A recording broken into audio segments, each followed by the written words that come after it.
Have your attention, please. Going to call the Spiny Dogfish Board, Management Board to order. Don't have a gavel. And just so everybody remembers, this is the Spiny Dogfish Board, not including coastal sharks. If you're here for any coastal sharks business, you have the wrong meeting.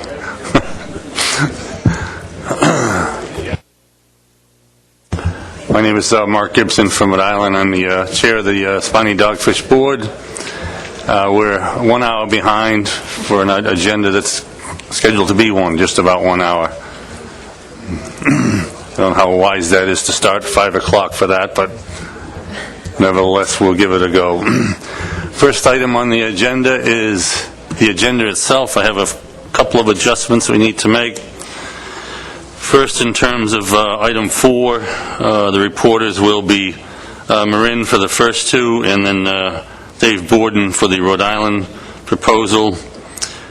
Under other business, there is an AP list in your supplemental materials.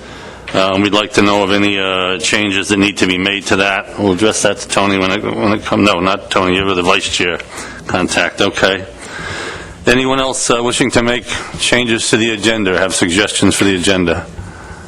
Seeing none, is there any objection to approving the agendas or the changes I've identified?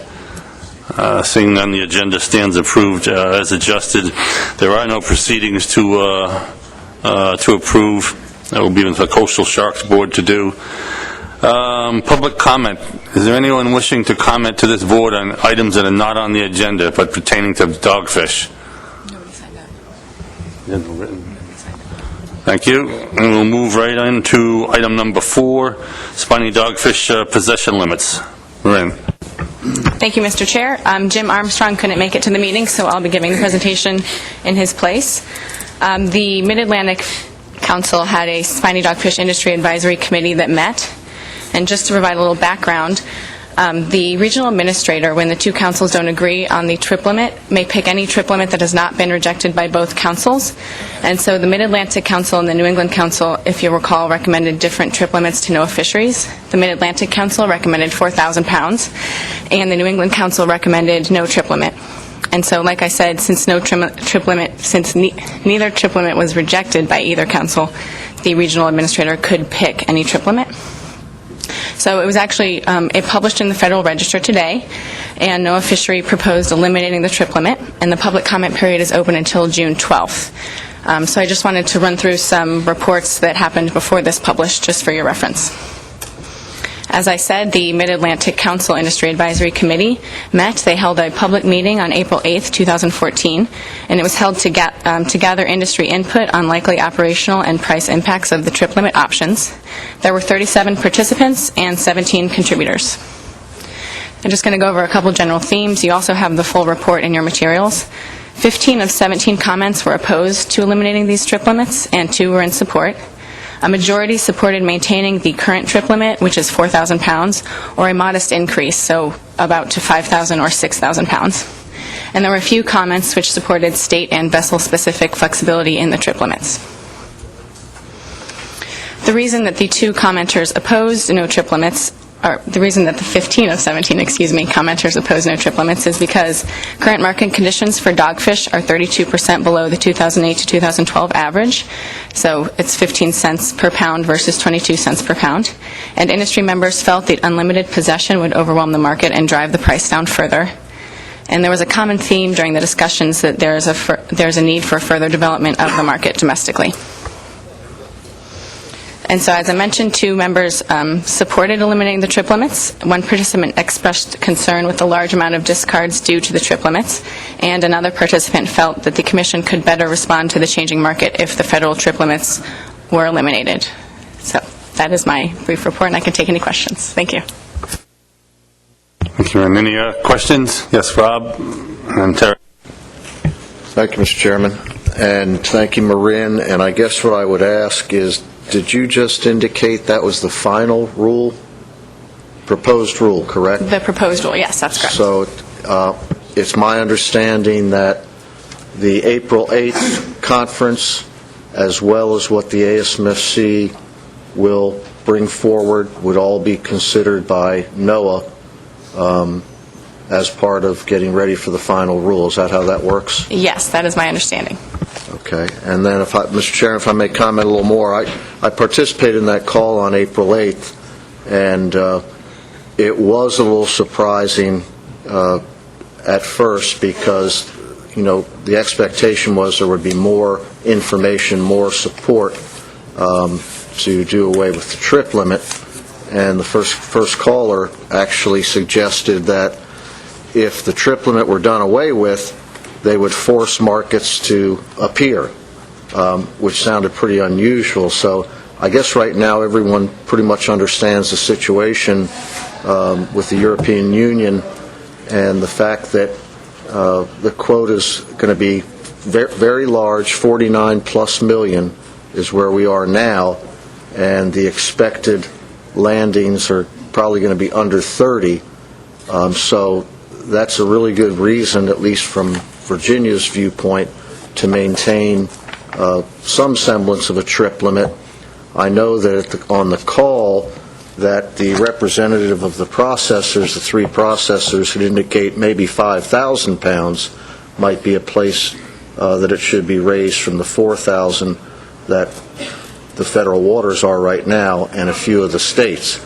So I think as we go forward, it's matching expectations with the reality of where the markets are. And I know that we have one particular buyer that is handling a lot of the dogfish there, and his concerns are no trip limit just means a derby-style fishery.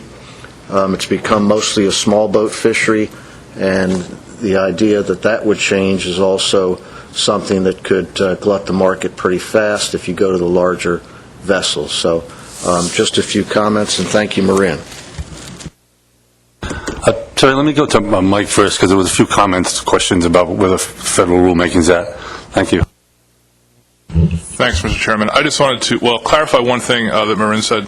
The proposed rule actually publishes tomorrow. It filed today, so it's a public document as of today, but if you go looking for it in the FR, you won't see it, but it will be out tomorrow with a 30-day comment period.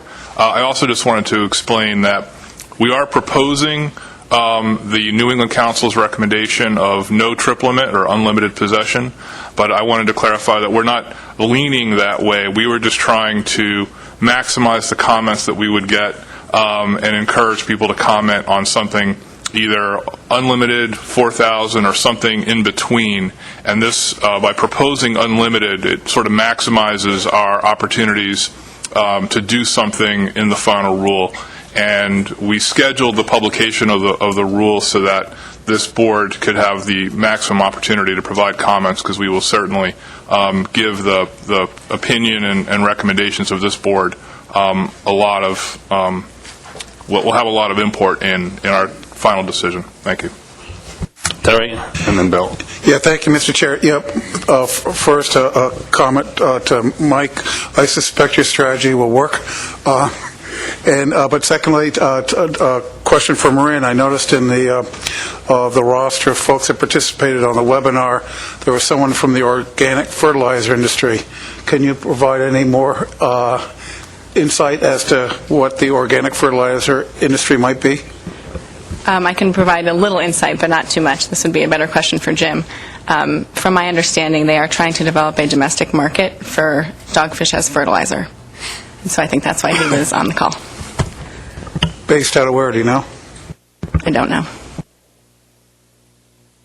Bill Adler. Thank you, Mr. Chairman. A couple of questions. First of all, as far as the federal rule goes, can the service decide to go back to something which is more restrictive when they come out with an unlimited, which is less restrictive?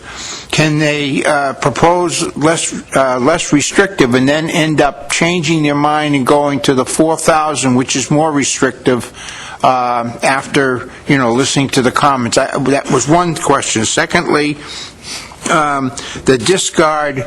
I'm looking at if the dealers can't, if it had unlimited and the dealers got backed up, what happens to these dogfish? Do they get thrown over? And the last question was, did we decide at the ASMFC on 4,000 already? Well, then that's the end of it, right? It's 4,000. Thank you. We had 3 questions. I think Mike answered the first one, but I'll let him have another crack at it. And I can answer his last Yes. question. Yes, we can. Yes, they can consider more restrictive ones. And Rin, on the time, I think we've already dealt with 4,000, but We have, but with a 2/3 majority vote, we can revisit the issue. Dave Pierce next.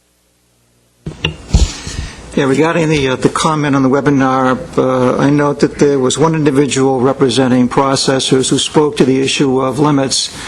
My question is, was anyone on the webinar representing any other state with processors? Was it all of Massachusetts' voice on processing? Has anyone else weighed in any other state? On the call, there were only Massachusetts representatives. I did send out that summary that Jim provided to the board's AP and asked for their comments, but nobody provided me comments. Pat?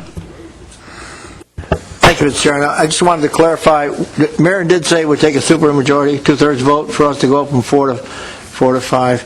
And reviewing all the comments that were put together in the joint Spiny Dogfish Committee report by Jim Armstrong with all the industry comments, it looks like overwhelmingly, not just one individual, 2 individuals, but many, many individuals seem to opt for 4,000 pounds. And folks that I talk to, there are 2 schools of thought.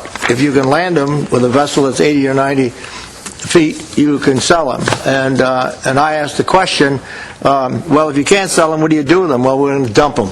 So on the one hand, we're talking about conservation, although the stock is fully rebuilt and the quota is large as it is. If we don't have a marketplace, we don't have a marketplace. And I think reading some of the comments, the fishermen have spoken loud and clear generally that it's been extremely difficult to sell all these animals without the European market being opened up. And one of my conversations I had with Ray earlier, it would seem to me that maybe we, ASMFC, could write a letter to the Department of State, because for sure we can write a letter to anybody, and they're not going to open the European market up.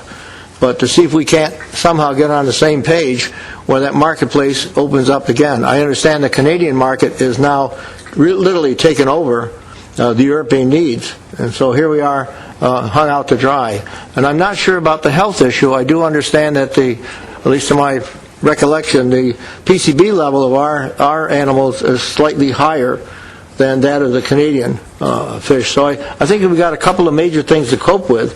And then to go ahead and have our fishermen have access to these fish, kill more of them for no purpose, unless a fertilizer industry were to be developed. And I understand there's movement on eastern end of Long Island. There's some talk going on there to talk with some folks up in Massachusetts who are talking about a fertilizer plant. Until that thing comes to fruition, I just think just to waste the animal the way it is, because it is doing a lot of damage down the food chain, we're kind of in a catch-22. And so when you're ready, I guess we'll have more discussion, Mr. Chairman. I'll go for a motion.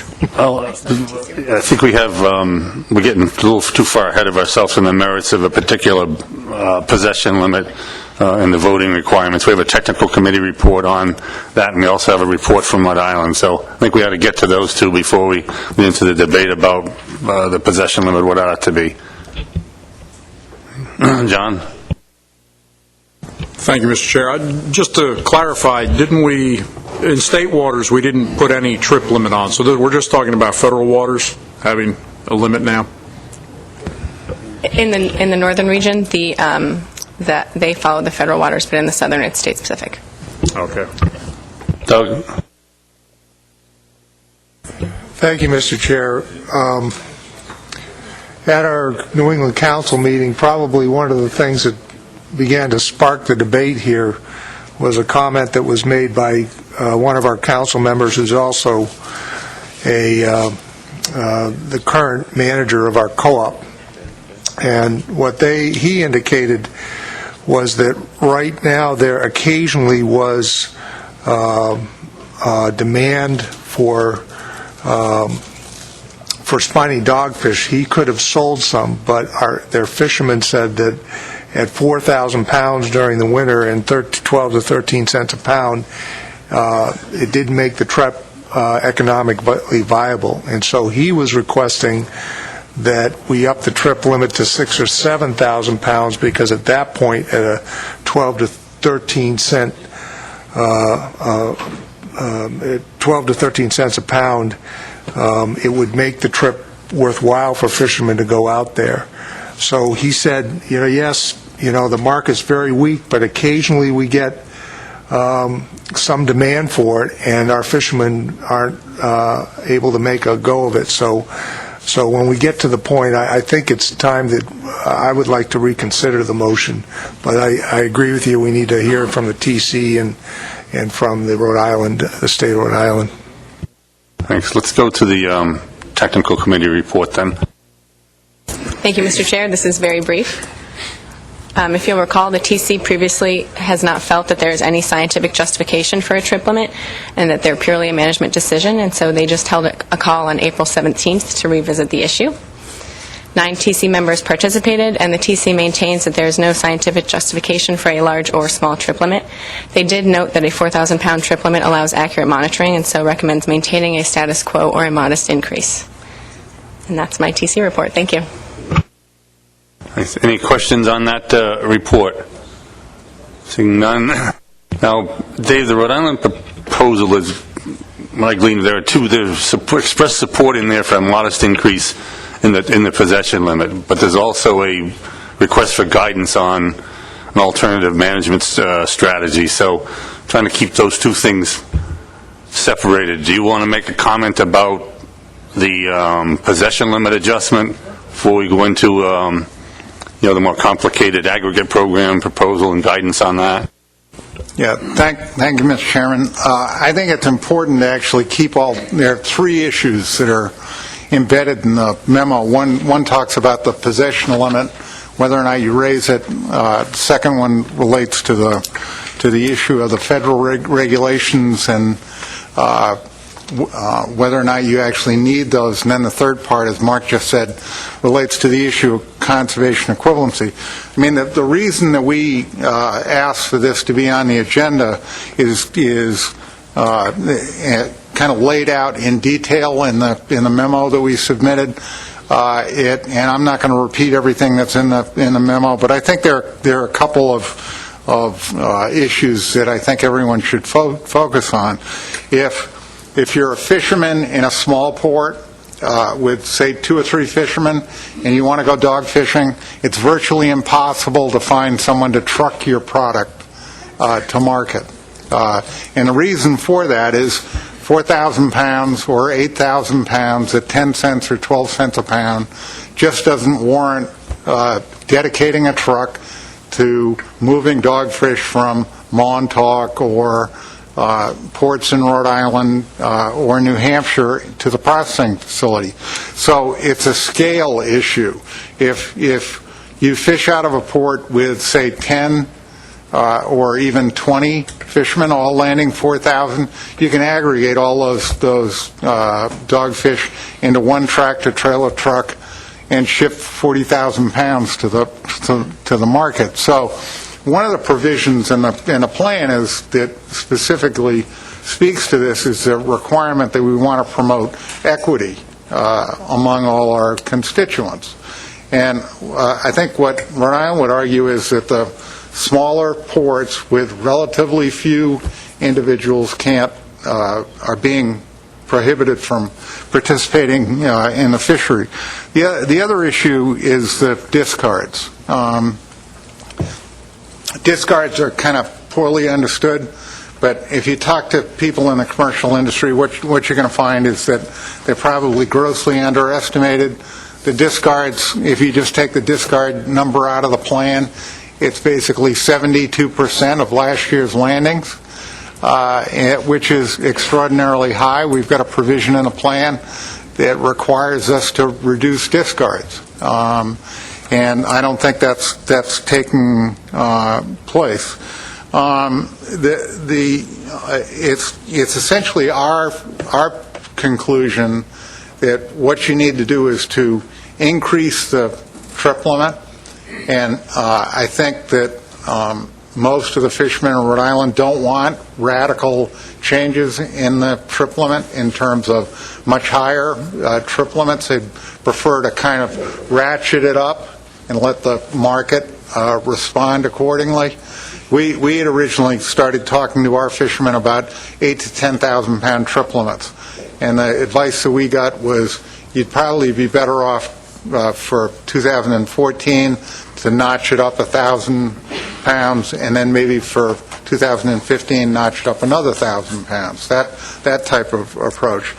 But I don't want to mislead anybody here. Just putting the trip limit up by 1,000 pounds isn't going to solve the Rhode Island problems. Our problems, and I think our problems are kind of symptomatic of some of the ports. I've heard fishermen in Montauk make the same arguments. I've heard fishermen in Portland, Maine, and Portsmouth, New Hampshire all make the same arguments. It's the scale issue that is important. They need to be able to, even if they make fewer trips, they need to make trips that are economically viable at 12 cents. So I think our suggestion basically is to raise the trip limit, reconsider the trip limit, so we get the language correct, and we can debate what that number should be, and I'll kind of defer to some of my other colleagues here. But one of the things that's a little confusing about this is everybody's got to be clear. There is no trip limit for state waters in the Mid-Atlantic area. There is a trip limit, ASMFC trip limit, in New England waters, and then currently you have a trip limit of 4,000 for everyone that has a federal permit. So there, you end up with differential impacts because of all these different regulations. And one of the things that has gone on, and maybe Lewis can comment on it, his state, I think, has been very progressive and dealt with this issue by allowing state waters fishermen in North Carolina to have a 10,000 pound trip limit. And I can't see that it's flooded the market. And I'm not suggesting 10,000 pounds, but he's dealing with the scaling issue, the transportation issue, and some of the economics in the fishery by allowing his fishermen to have a higher trip limit, and that therefore they can combine those landings in terms of trucking and so forth. So I think the first issue we need to focus on is that trip limit issue. And then if, in fact, a motion passes, then I think we should discuss the federal trip limit issue and give some advice to National Marine Fisheries Service. And then Rhode Island would like to have a little bit of discussion. It won't take a lot of time on the issue of conservation equivalency. We plan to put in a proposal under conservation equivalency, and we'd like to get the board's guidance. Dave. Yes, sir, Representative Peake, and then I want to go to the matter of the, do we want to reconsider the trip limit? Thank you. In advance of our discussion of whether we want to reconsider the trip limit, I would ask the board to proceed with caution on this.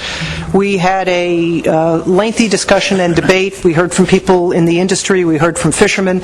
And this is coming from somebody who was a pro-increase the trip limit at our annual meeting in Boston, as I recall. But I would say let's proceed with caution, because in the 2.5 years, I guess it is, since we were at the annual meeting in Boston, where we increased the trip limit from 3,000 to 4,000 pounds, what the facts have borne out, and there was a kind of a warning issued by members of the a representative of the processors, the Dogfish processors. So when the trip limit was 3,000 pounds, the fishermen getting paid about 18 cents a pound. We increased it to 4,000 pounds, and the price per pound went to 11 cents per pound. As we're sitting here today and thinking about having a conversation about increasing the trip limits, respectfully, I would say, I think we're putting the cart, maybe it's a dog cart, but the cart before the horse, in that try as we might, the work hasn't been done successfully yet to develop new markets to support at least the price maintaining its status quo as we increase the trip limits. For whatever reason, the market isn't there, and it's not for lack of trying, because I know we have sat down with folks from USDA, a positive aspect that maybe there's a fertilizer aspect to this now, but that's not anything that's going to happen anytime soon. And I understand that the New England Council has just made this change, and NIMS has changed their regulations, but we heard today that that is for discussion, so I guess I'd like to chime in that I certainly don't support that. I'm sympathetic to ports that are farther away from the processors, which I understand are all located in New Bedford, but that too gets at the issue of the market. If there were a market for dogfish, there would be more processors cropping up who would want to process dogfish closer to the ports where it's being caught. So respectfully, I say the answer isn't to increase the quota, but the answer is let's work together to increase the market, get our pricing as high as I understand it is in the Canadian dogfish market. For whatever reason, the price is significantly higher up there. Figure out what they're doing right, and when we can sustain pricing, then let's talk about increasing quota. Thank you. Wrong button. Is there a motion to reconsider? Terry. So moved. Moved by Terry Stockwell, seconded by Doug Grout.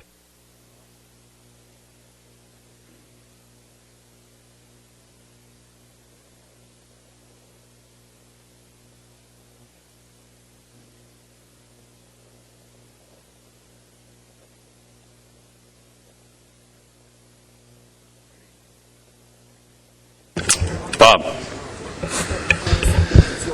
Well, the commission procedures have one little deviation from Robert's Rules of Order, and this is it.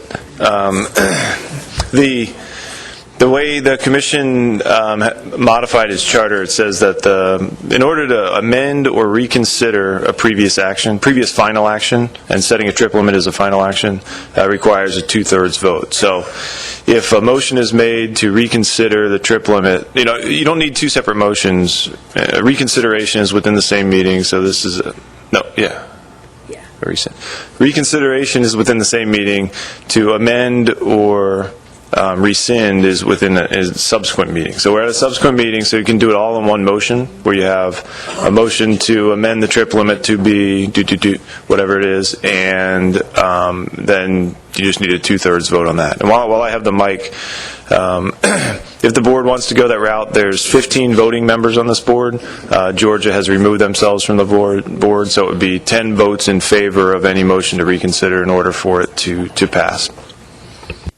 Thank you for that. So our interpretation of advice is that the specific amount to be amended can be included up front. And hang on. Robert, did you have a point of order? Yes, sir. Thank you, Mr. Chairman. I appreciate your recognizing. I just wanted to follow up on Bob's. Bob, I think there was a mix-up on our end. South Carolina has declared a non-interest in this fishery as well, so we would like not to be considered members of this board at this time. Recompute? Yeah, well, I think it's still 10 votes because you need at least a 2/3 vote, so you need 9 point something. So and no one can vote, and then decimal voting hasn't worked out yet. So it's 10 full votes. Thank you for that. Are there comments on the motion? Dave Pierce. Yeah, Is it not debatable? Sorry. Okay, Terry, we're going to give another crack.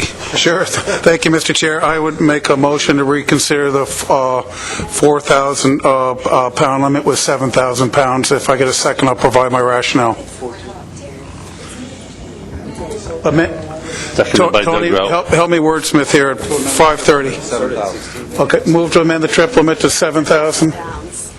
Okay. Thank you, Tony. Motion by Terry Stockwell, seconded by Doug Grout. Comments on the motion? Dave Pierce, Dave Simpson. Can I speak to the motion? Sure. Yeah, Yeah, thank you, Mr. Chair. I mean, a 3,000-pound increase is what I would call a modest increase. There are a number of reasons why. Talking from a state that's fairly well removed from the markets, we have a short season.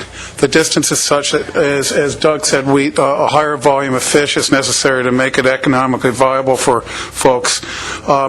I'm concerned about this by holding it at 4,000 pounds, that we're not providing incentives for new markets to develop. We're holding the markets at the existing number of processors.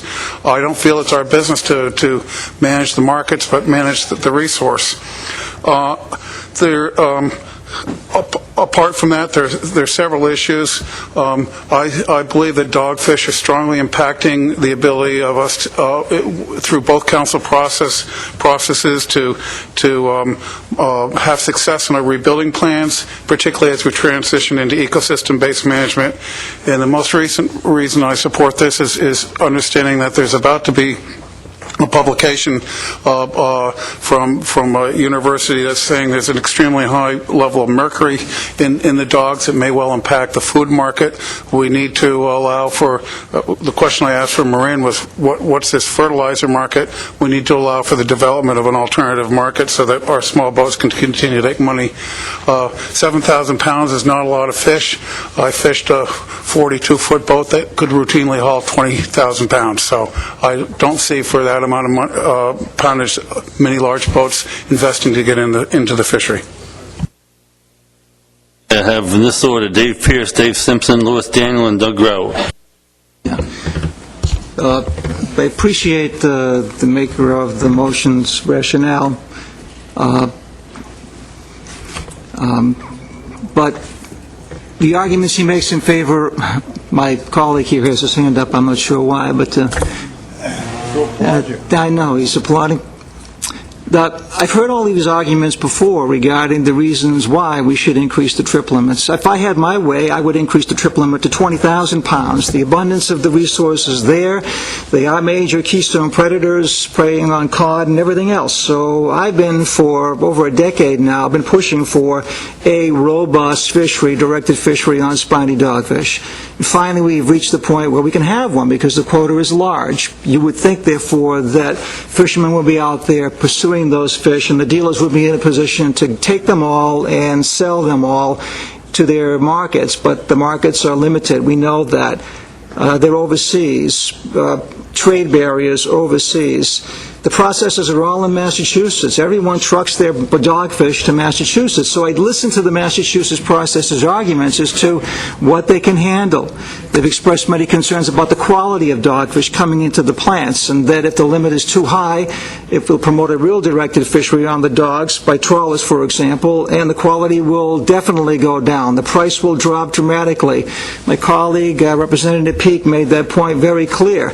The higher the limit, the more likely there will be a plummeting of the price to the dogfish, so there's no real gain to the fishermen except they have to handle more dogfish, bring in more dogfish, and get less for it. This indeed is a dilemma. And I'm disappointed that our processors have not been able to make more inroads into the markets overseas, and I'm disappointed that other states haven't been able to do it either. Now, the argument has been made that if the limits were raised up, then maybe processors would become more engaged and more markets would be available. I don't think that would happen. Again, I've heard all the arguments. Small ports from distant states and not so distant states, they've got to put all their dogfish together to ship them down to Massachusetts. It's a real burden, economically infeasible. I've heard this before. I've heard this for 5-6 years. But the processors really are the ones that dictate what's going to happen.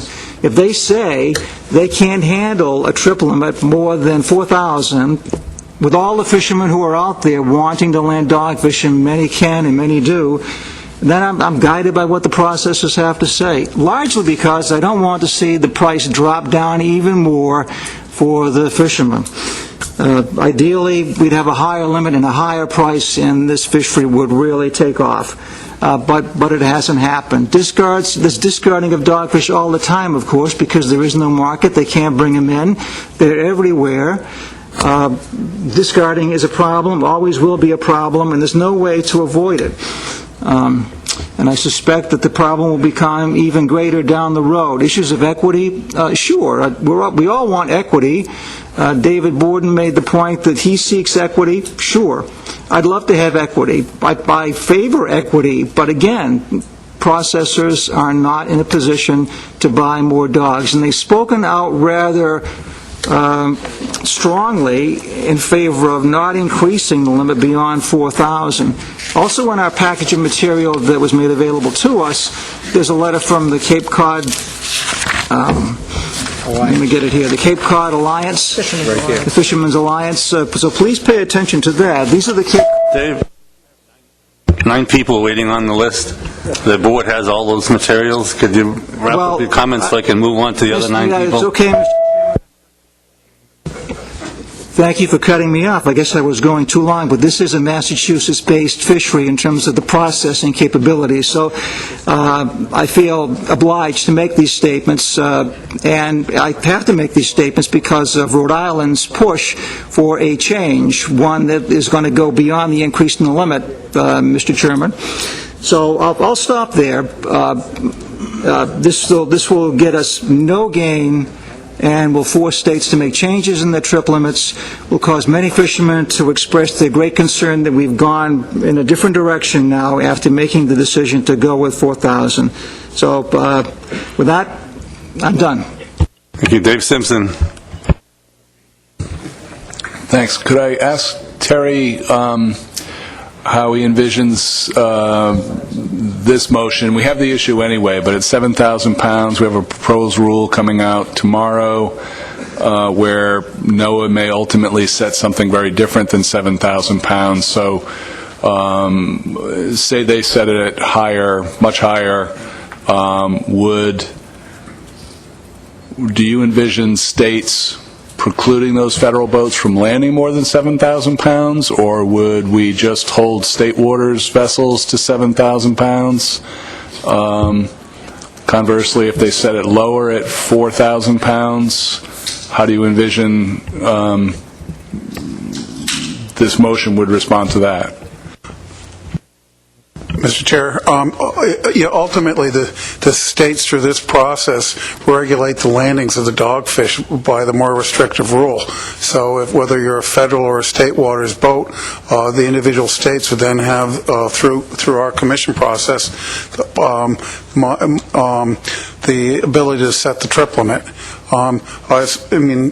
As much as I'd like to advocate for no trip limit at all, there are a number of other issues that have been raised, and I was ecstatic to hear that the agency has a broad range of alternatives. But my sense, unless the chair and staff disagree, is that we'll be the ones providing the recommendations to the agency for what the state trip limit should be. Lewis. God, I'm hesitant to say this, but I'm going to do it anyway. I got a quota. I can't catch it. My fisherman asked for 10,000 pounds because of the shipping costs, etc., and so that's what I told him to do. I'm flabbergasted by this concern of a price. We set a quota and then we allow the fish to be harvested. It's the industry's responsibility to make the price. It's not our responsibility to make the price. We never talk about this with anything else. Why are we talking about it here? So you set a trip limit, give them as much flexibility as we possibly can. We're not going over the quota. Who cares what the trip limit is, if it's unlimited or whatever? If the fishermen then want to back off a little bit, let them do it amongst themselves. But this concept that we've got to handhold them through that process, they're businessmen. They need to make those decisions on their own. So I hope there's nothing in here that precludes me from having a 10,000 pound trip limit. If my guys can't handle 10,000, then they won't catch 10,000. But in the southern region, that's worked for us. So the price issue is really concerning to me. Doug Grout next. Thank you, Mr. Chairman. As I previously stated, there were opportunities that were missed this year for our small boat fishery to be able to land a small amount of dogfish because it wasn't economically feasible at the 4,000-pound level. I agree that the processors are going to control this, and even our hatchery, our co-op manager indicated there were a lot of times where they just said, we're not going to take any more. We're not going to take any fish. But there were times that they were asking for it. They asked our manager, said, can you send someone out to get some dogfish for us? And they wouldn't go out because at 12 to 13 cents a pound and 4,000 fish, it wasn't economically viable for them. So that's why, and I'll tell you another thing, I voted against the New England proposal to have unlimited trip limits because I think you had to have some kind of constraints on it. So what I'm looking at, this is sort of a modest increase that would allow these small boat fleets that have been decimated by the fact that they've had to take huge cuts in their groundfish allocations recently. They're struggling, and on top of that, we've had to close the northern shrimp fishery, which is their other source of income. Now spiny dogfish, now we've got this large quota, but there isn't the market, and the market was originally driven by the European market. And that, for a variety of reasons, which Dr. Pierce knows about, has collapsed at this particular point in time. Hopefully we'll be able to develop additional markets. And I know our sector has done a wonderful job at trying to develop a local market with a higher priced fish, and has been able to sell a few of them for more than 22 cents a pound. But obviously that's not going to handle the volume. So what I'm looking for here, and the reason I supported this motion, was to try and those few times when the processors say, yeah, we could use some dogfish, we can sell them, that there will have our small boat fisheries be able to go out and make an economically viable trip. Rob O'Reilly and then Bill Adler. Yes, thanks a lot, Mr. Chairman. And just to point out, it really isn't an economic situation, but as Terry Stockwell said, it is a resource issue, but we aren't going to come close to the quota. We're going to come far away from the quota indirectly because of the market conditions. So I would rather see as much of the quota taken as possible, and I think this motion just makes that pretty difficult in Virginia, for example, and I'd like to see them be able to have a fair price. But price isn't our business. I agree with Louis Daniel on that, but getting closer to that quota is. Bill? Thank you, Mr. Chairman. I won't support this motion. One of my concerns, I won't get into the price thing, is a discard. For instance, if you can take these fish and nobody can take them, they get dumped. It's sort of a, yeah, I know, we're ridding the ocean of a predator. Yeah, okay, so we have a bunch of dead things around. But the health thing and the market has also been a problem where we can't have fish coming in, and then we haven't solved the health issue, that thing that closed down some of the markets to these people. So I also think that we stuck to the 4,000, and once again I have this thing about changing what we decide to go with some, like National Marine Fisheries Service. So I think we should stay where we are. We've heard from our fishermen the 4,000 is the way to go, and maybe if you make them a little bit tighter in the market, the price goes up rather than dumping them all over the place. So I won't support this motion. Bill, I have Pat Augustine and Steve Strain. Thank you, Mr. Chairman. Just a quick question. Do we have any indication of what kind of poundage is being dumped by commercial fishermen? I mean, if you have it, fine. If not, that's okay. Marin, do you want to comment on that? If you give me a few minutes, I will find it. Okay, in the meantime, after that, Mr. Chairman, I'm ready to make a motion to move this thing forward, to call a question. 5 people still on the list. Dave?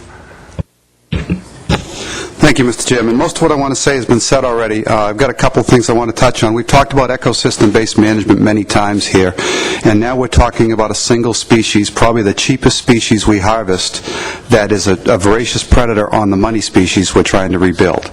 It's got the same diet in the mid and southern Atlantic regions as the striped bass that we're complaining don't have enough food. I wouldn't worry about the market. I fished for lobster when we glutted the market before the processors, and when there's too much, they tell us not to go. I fished for shrimp when we only had one processor running in Maine, and when there were too many, they told us not to go. The market, the people dealing in the product will tell the boats when they don't want it. Thanks. Jim, do you want to comment from Florida? I had you on the list. Thank you. I was going to wait until you got done. Florida doesn't really have an interest in this fishery, and we respectfully would like to withdraw from the board. Okay, thank you for that. Changes your numbers. Changes our arithmetic again, Mr. Beal. Just commenting on why people in the southern end seem to be dropping out of the board pretty quickly here. If you remember, at the policy board at the last meeting, there was a discussion about separating the Spiny Dogfish board from the Coastal Shark board. The policy board agreed to do that, and the policy board also agreed to, at that time, review the state's interests on the actually across all the boards at the commission. So the policy board asked the states to chime in and say which boards they wanted to be on and which ones they wanted to remove themselves from. So this is a fallout from that. It's not something that's just come up during the course of this meeting, and we're going to review all those changes at the policy board later this week. And to your point, or I think you're going, is now there's only, with South Carolina, Florida, and Georgia all removed from the board, there's only 13 votes, so that 2/3 majority would be 9 votes in favor. Down to 9. Okay, I have 3 more people on the list, and then we'll see if we can get this motion dealt with. Dennis Sappett, Representative Van Peek, and then Dave Borden. Thank you, Mr. Chairman. I have to take a deep breath. I never thought I'd sit on this board long enough to hear the famous Dr. Dog advocate for catching less dogfish. I don't know what to say. I got him off before he sits up. After all these years of trying to catch the dogfish, my goodness. But seriously, I feel that we're here as fisheries managers, and we're supposed to manage the fishery and not manage the market.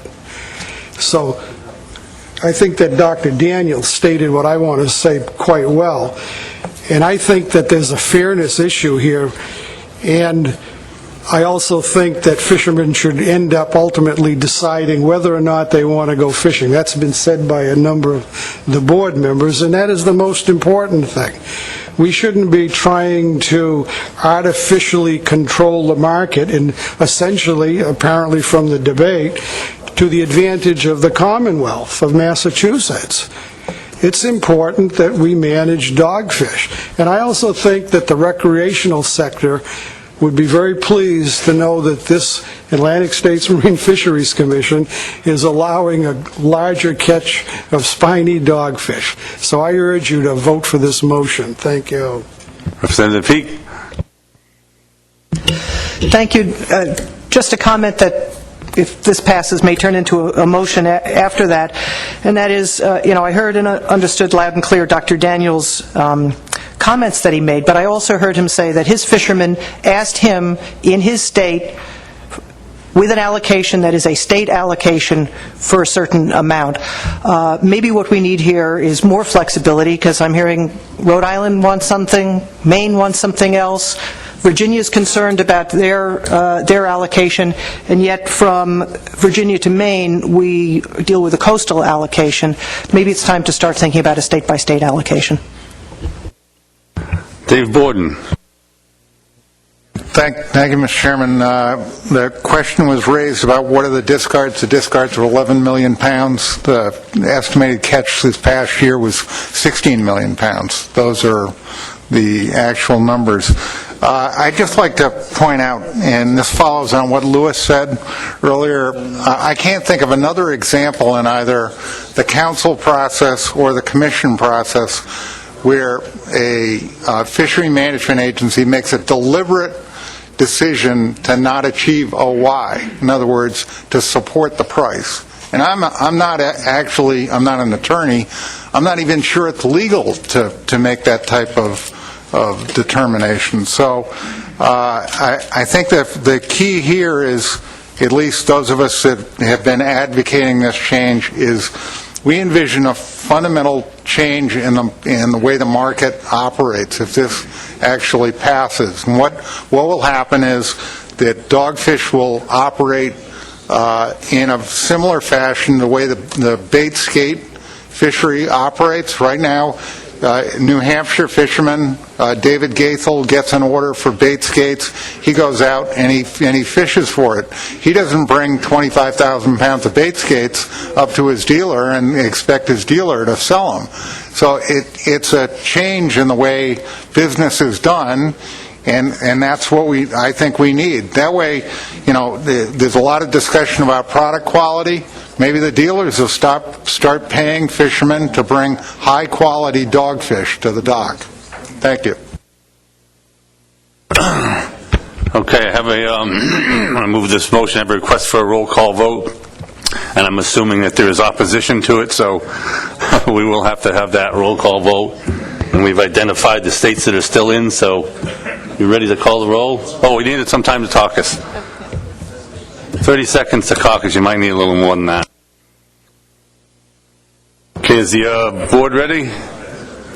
Looks like it. Marin, will you call the roll, please? Maine? Yes. New Hampshire? Yes. Massachusetts? No. Rhode Island? Yes. Connecticut? Yes. New York? Yes. New Jersey? No. Delaware? No. Delaware? Yes. Maryland?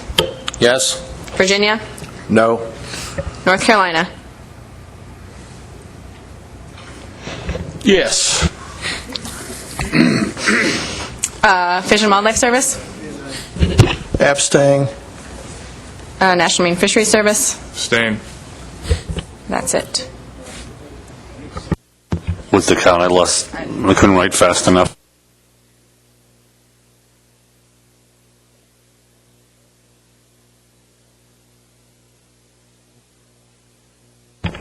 Motion failed for lack of a two-thirds majority. There's 8 yeses.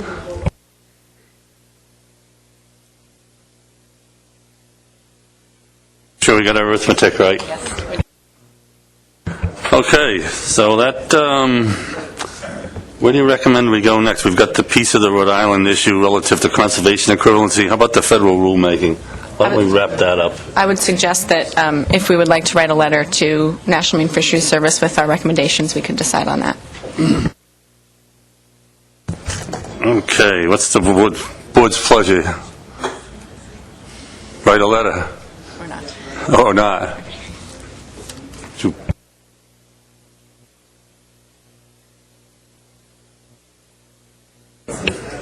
Doug? I'll make a motion that we write a letter supporting a 7,000-pound federal. Second.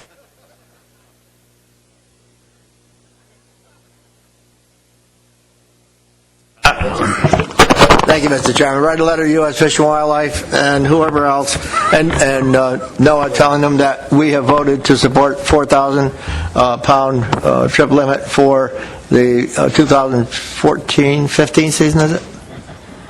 Yeah. I think you might have got the agency wrong, but I think we know. Whoever it is, those people over there that null voted, who didn't vote. I'm just picking on you guys. Perhaps in the letter we don't have to specify a trip limit. We can just outline our concerns, since there seems to be some disagreement around the table. What's your pleasure, Mr. Chairman? Well, we certainly can report on what we did here today, and express the concerns that we can express. It's a representative comment on the letter. Yeah, we can make we can have a majority comment and then a minority comment. That would go over well.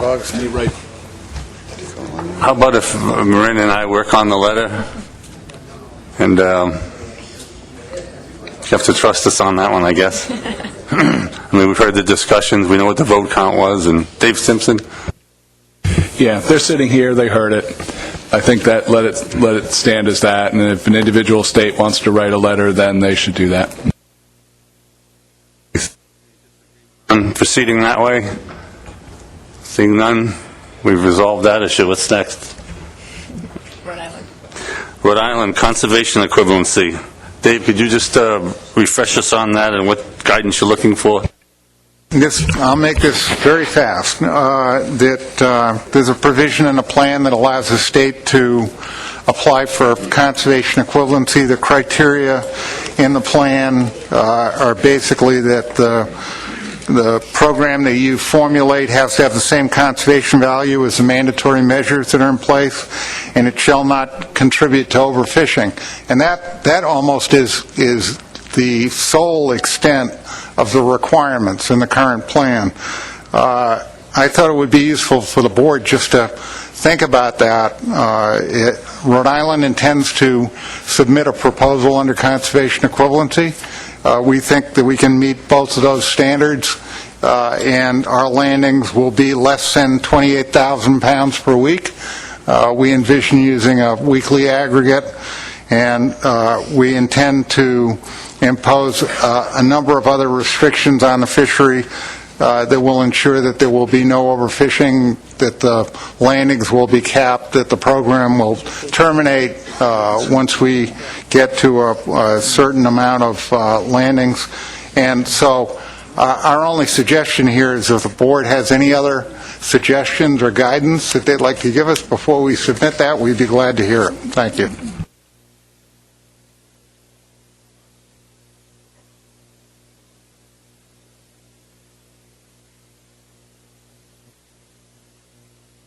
Marin's going to speak to that.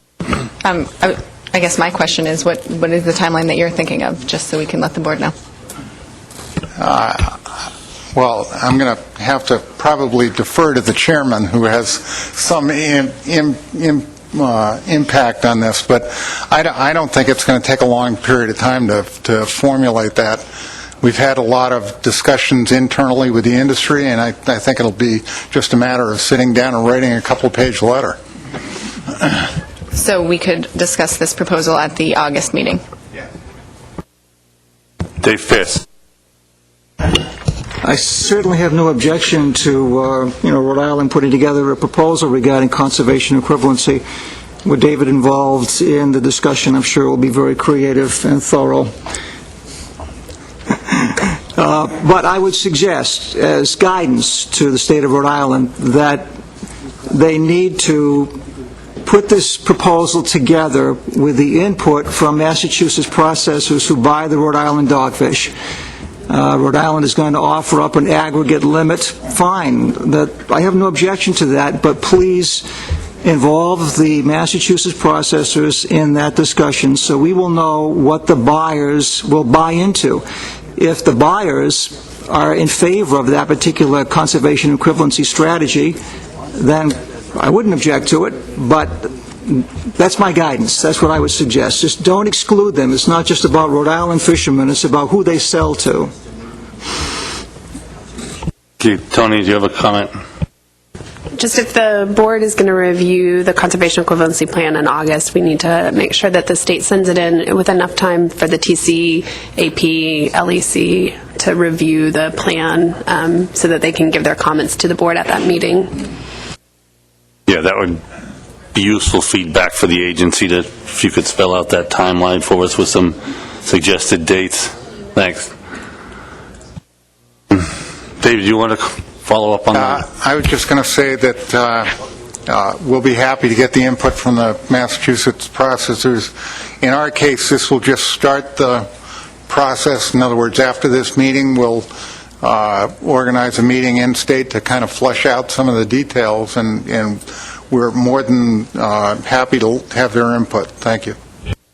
Thanks. Any other guidance from board members on this matter? we'll work with the commission on the timeline, make sure they get adequate time to review. Pat Augustine. Yeah, just a question.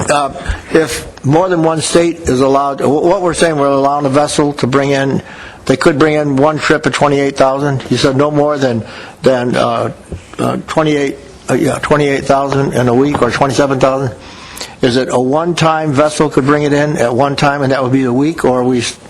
That's what it sounded like. Is that what Rhode Island's doing? I think so. David, you respond to that? The program we're talking about, and I think most of the people around the table are familiar with it, is exactly what we have in place that is authorized by the Commission for SCUP and Fluke. It's exactly the same type of program. We have a SCUP program that allows, for instance, in the summertime, vessels can land 10,000 a week. So they may bring in 500 one day, and the next day they bring in 2,000. At the end, the dealers keep track, the department keeps track. We have a whole number of ways of tracking that, and Mark can probably explain that better than I can at this point. But at the end of the week, they're done. You know, when they hit their number, they're done. Follow on, Mr. Chairman. If that's true, Mr. Chairman, then that means that any other state that is abiding by the 4,000 pounds per day would literally be aced out of the market. And we only have the processor up in Massachusetts to process. So that's part of the problem. Way back when we got into the 2 million pound quota, Dr. Pierce was very effective in how they operated the fishery up there, and he was to be commended how they worked it. But they literally took the whole quota. And North Carolina, I think, got aced out of it that year because we hadn't divided between the North and South. Here we are, we're going to allow a state to have cumulative days on a vessel at one time, and we're going to ace out the other states who are going to be limited to the 4,000 pounds a day. So I think there's a problem here, unless I misunderstand it. And as you all know, I'm getting old and I don't hear well. So if you can clarify that, I appreciate it. Well, we appreciate the guidance and your concern. I don't think I want to debate the merits of the proposal before you even have it in hand. But thank you for that guidance. Doug and then Dave Simpson. Yeah, just to this concept of an aggregate trip limit, we've gotten comments from our law enforcement that is very difficult to enforce. Now, clearly, in the state of Rhode Island, and it seems like there's been a mechanism that's been developed with summer flounder and scup, where they feel it is something that's enforceable. And so I would recommend that in your conservation equivalency, that you highlight that as to the reasons that you feel that this is an enforceable, aggregate trip limit is enforceable. And I also might recommend that we run this by our enforcement committee as a conservation equivalency to see if they concur with that.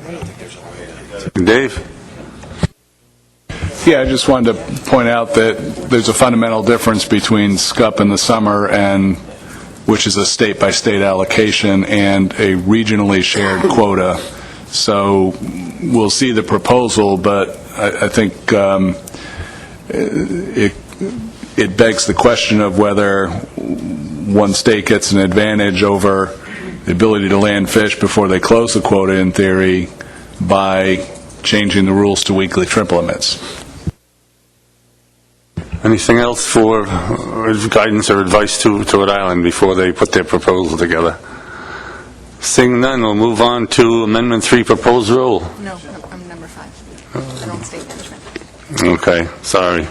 Number 5, Consistency of Federal State Management. Thank you, Mr. Chair. This is a very brief presentation, and I just wanted to bring this to the board's attention. An objective of the FMP for spiny dogfish is to strive for complementary management of spiny dogfish in federal and state waters, and the Coastal Sharks FMP was modified to address changes in the Shark Conservation Act. If you'll recall, we changed the fin-to-carcass ratio from 5 to 95 to 12 to 88 to be in line with the Shark Conservation Act.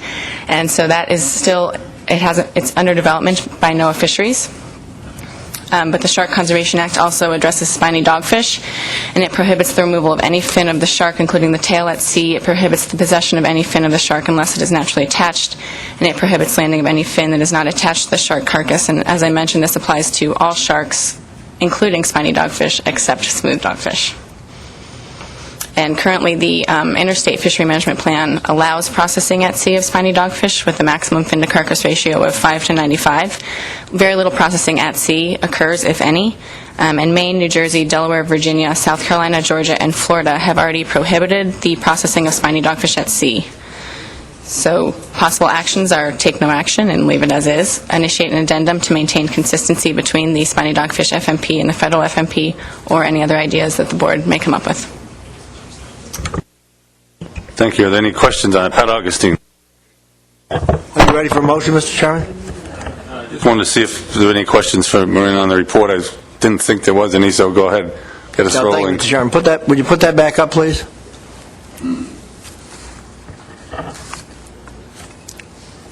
Would you put that back up on the screen, please? You got it, Joe? I'm waiting.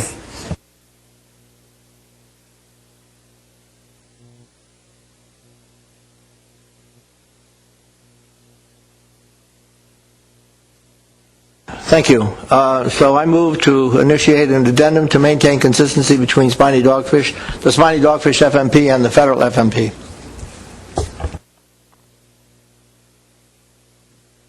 Thanks, Pat. Is there a second to that? Rob O'Reilly?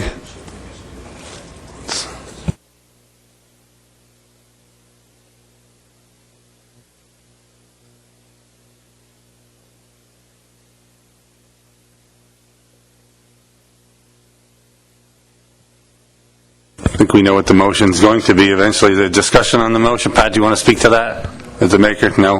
No, I think it's perfectly clear what we have to do in order to be consistent. Anyone wish to speak to the motion? Yes, Bill Adler. Yes, Mr. Chairman, I'd like Pat to explain a little bit further what we mean by consistency with the federal plan. You want to flip back to chart before that? Talks about the 595%. Just to clarify, the Shark Conservation Act prohibits processing at sea of spiny dogfish, so I might suggest we use that language. I don't know if Bill needs any more information than that. Dave Pierce.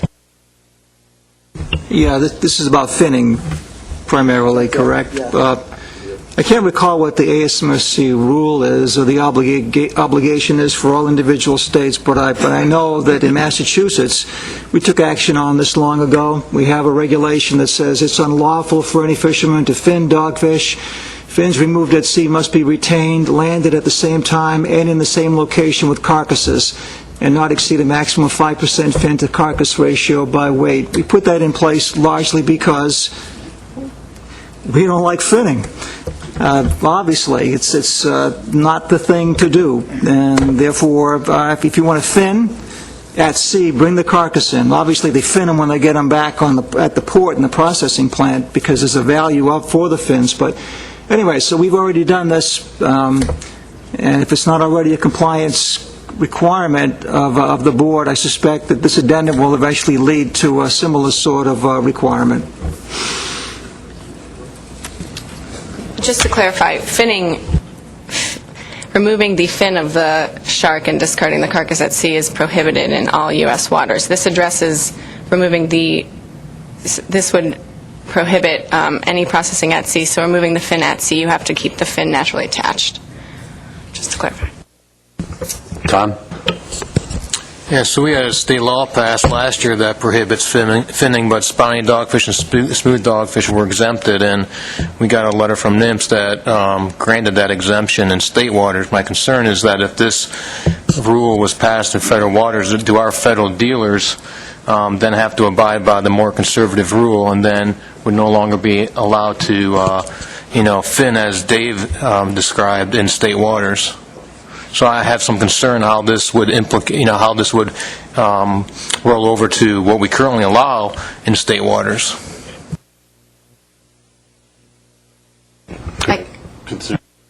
Noted. Do you want to speak to that?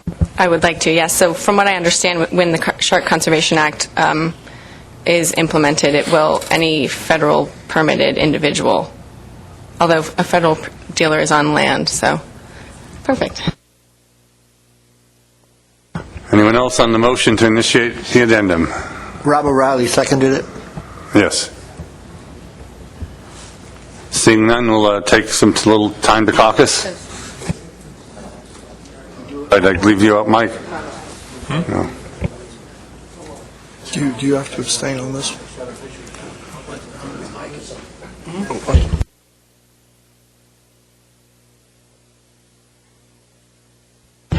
Hello? Can the public comment on your shark finning thing? So, I'm a dogfish fisherman, and Dave Gelfman, Chatham, Mass. Recently, we've been experimenting with trying to increase the food quality of our sharks, dogfish, specifically only. And one of the things we have been experimenting with is removing the tail to bleed the fish at sea, which apparently is illegal. And if you do this, we won't be able to do that anymore, and that'll be one more nail in our coffin. In fact, just a reminder, this vote is just to initiate an addendum, and if the vote is positive, there will be development of an addendum, ample opportunity for input into that addendum through hearings and so on. So that's all we're doing here. Any other comments on the motion? We were supposed to be caucusing, so the board ready to vote? I would like to clarify in the motion, perhaps, Okay. what specifically they want contained in this. Okay. We need a little bit more wordsmithing, according to Marin, on the motion. I'm just interested in a little bit more specificity in the motion as to what the addendum will contain. Put in what you want. Dave? You needed to say to prevent finning spiny dogfish at sea. Just hit them. It's really processing, yes. Because So you got that right, Melissa? Maureen will tell you what I said.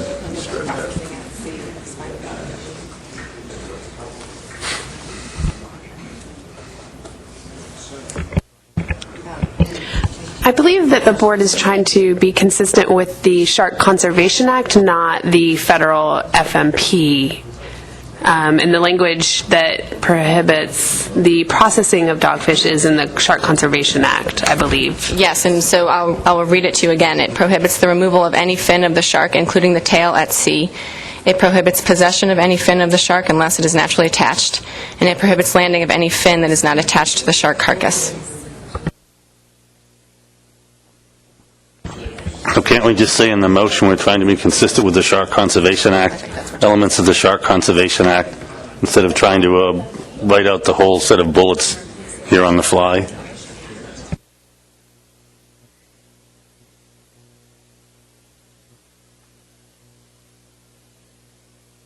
Dave? So if we support this motion, that would mean that fishermen would not be able to cut the tail off at sea for bleeding the dogs, and then they bring the carcass in and they bring the tail in. They would be prohibited from doing that, correct? Because that would seem to be an unnecessary move on our part. As long as they bring the carcass in with the fins, I see no problem, especially if it's going to improve the quality of the dogfish and maybe increase the price. I know we're not supposed to deal with price, and so I don't think I can support this if it means they can't chop off the tail and bring everything in. And again, we have our regulation in place in Massachusetts that deals with this issue already. So this would be contrary to the division's rule we already have in place, I suspect. So for that reason, I'd have to oppose it. I mean, I understand the concept, and again, finning is not what we want, but this is unnecessarily burdensome, I would think. Ryan's going to respond to that. Just to clarify, the fin can still be attached to the carcass, and as I understand, that you can still bleed the carcass as long as it's attached by some amount. But I can clarify that and get back to you. Representative? That's what I was going to ask. You can cut the fin partway through, or so it folds over. You can cut the tail partway through, as long as it's still somewhat attached. It doesn't have to be uncut. Tom? So, and maybe a question for NIMS. So my understanding is that NIMS is currently discussing how the Shark Conservation Act may preempt some state finning laws, and they have not issued a final rule for spiny dogfish. Is that correct? That applies to smooth dogfish, not spiny dogfish. Pat Augustine, I had you on the list. Thank you. That clarification was that you can cut the fins, but you can't cut them completely off. You can cut them so they can fold down against the body, and you can cut the tail. I'm not sure how they do that effectively. As you know, it's long and thin, but the fins on the side do take up space, and they're able to cut those back so they'll fold right against the body, as that applies to all the other sharks on the Shark Conservation Act. And there's some latitude for smooth dogfish during certain months of the year where they can actually process at sea. The problem is with smooth dogfish, as you know, they spoil very quickly, as opposed to spiny dogfish. I think there's a problem with them that if they don't gut them relatively quickly, the urine in the system is pushed through the flesh and through the skin, and it spoils the meat. So, but the law is clear, and it's saying that they must be attached, but they can be cut back so they'll fold. Thank you for that, Pat. Anybody else on the motion? As clarified. Seeing none, caucus, and then we'll call the question. Read it. Do you need me to read that, Joe? Move to initiate addendum to prohibit processing at sea of spiny dogfish and maintain consistency between Spiny Dogfish FMP and the Shark Conservation Act. Motion by Mr. Augustine, seconded by Mr. O'Reilly.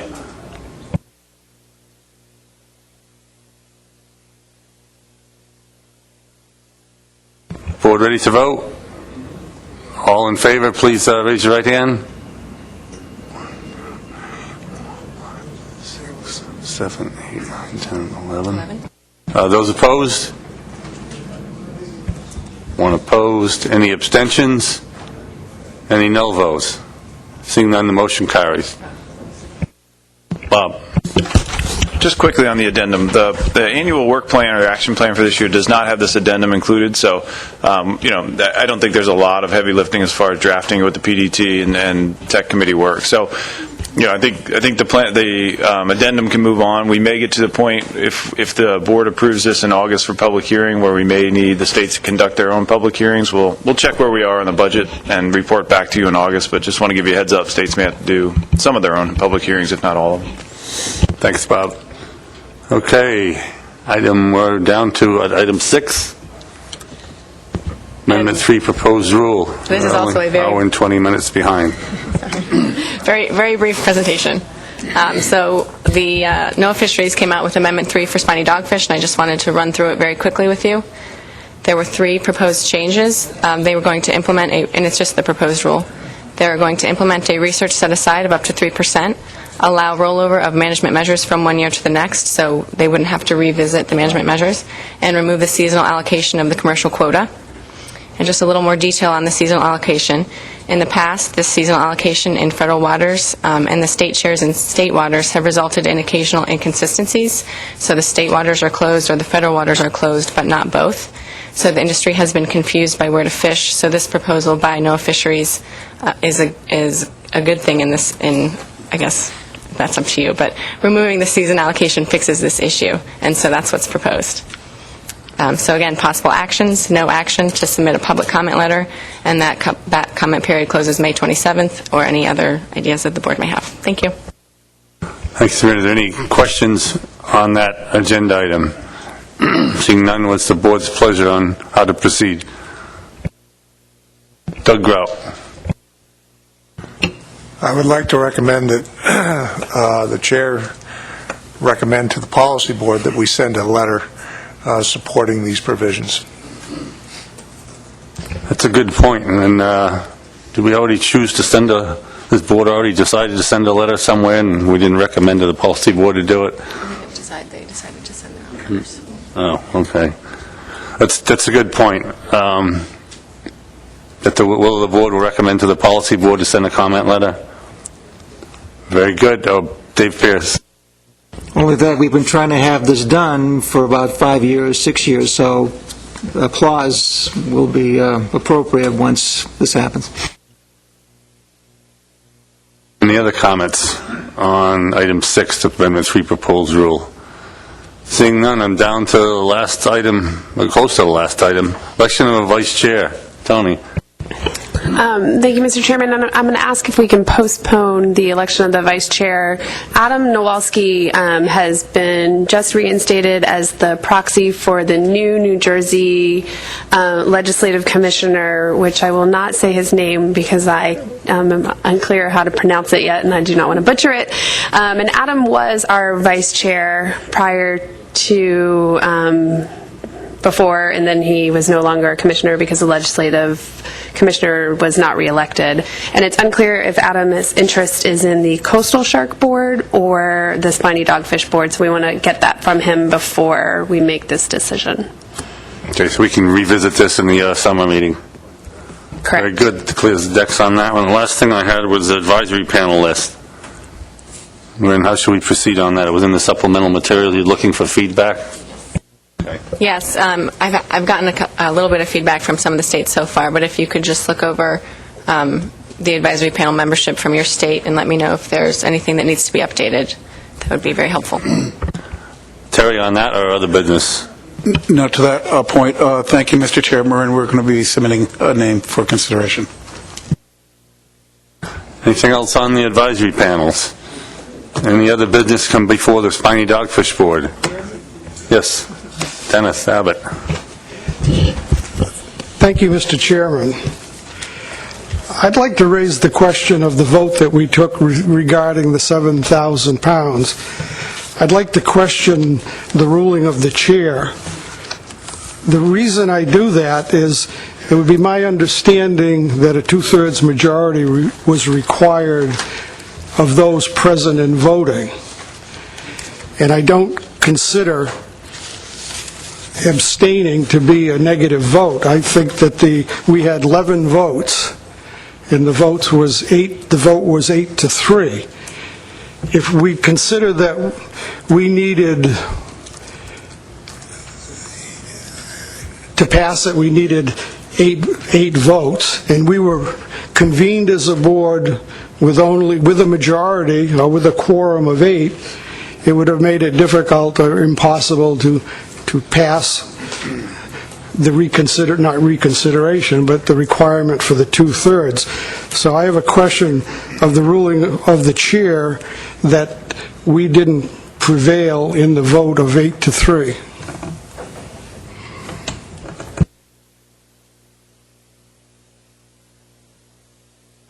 So the vote was 8-3-2. And I need to better understand your argument, how 8 makes 9. Your point. The explanation of that is that to arrive at the requirement of 9 included the two parties that abstained, when we should have been considering the present and voting as being 11, and 11 would require 8. Is that clear? Bob, give us some advice. Well, reading out of the compact and rules and regulations, as I mentioned, this is one of the areas that the Commission consciously made a deviation from Robert's Rules of Order. And in that section it says, a board or section will need a 2/3 vote of all voting members, i.e. entire membership, to amend or rescind any final action. So in that wording it says, regardless of their present, not present, abstaining or not abstaining, it's just the entire membership of the board, that you have to have a 2/3 vote of the entire membership. So not disagreeing with Dennis, just saying that's the guidance that the Commission agreed to for itself to amend or rescind final actions. I can accept that. Thank you. I'm glad we didn't have to revisit that. Is there any other business come before this board? Motion to adjourn. Everyone seconds. Thank you for your patience with a cranky chair.